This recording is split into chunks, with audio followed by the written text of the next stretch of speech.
Hi friends, what's up? This is RK from 360 Reader. Right now, I'm going to show how to watch movies and TV shows together using FaceTime in iOS 15 on iPhone and iPad.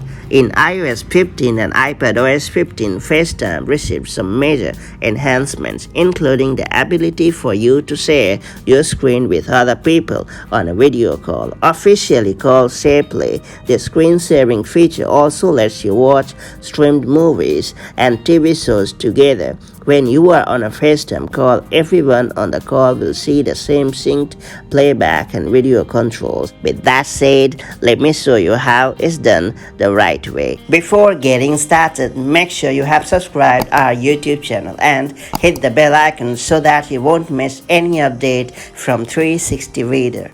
Do know that both parties need to be using FaceTime on an Apple device that supports iOS 15, iPadOS 15 or macOS Monterey for SharePlay to work. SharePlay is not compatible with the browser version of FaceTime available to non-Apple device users. To get going, launch the FaceTime app on your iPhone or iPad and initiate a call. When the call has connected, tap the SharePlay button at the top right corner of the screen in the new control panel. Now tap Share My Screen in the drop-down. After a 3-second countdown, screen sharing will initialize. Now navigate to the TV app or another streaming app, select something to watch, then press play. Up next, select SharePlay when the prompt asks if you want to SharePlay content. Other people on the call will also be asked whether they want to join SharePlay with you.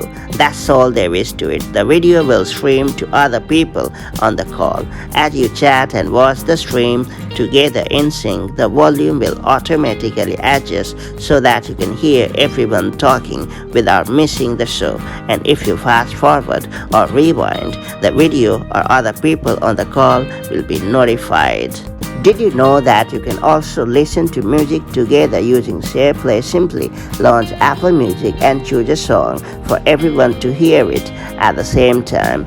Anyone on the call can contribute to the shared music queue. The SharePlay music interface will display sync playback controls and everyone will be able to see what's coming up next. That's all there is to it. Now that you know how SharePlay works inside FaceTime, make the most of it to watch movies or, for that matter, listen to music together with your friends and loved ones. If you have found this video helpful, make sure to like and share it, and I'll see you in the next video with more such handy iPhone and iPad hacks. Till then, stay safe and have a great time. Bye-bye.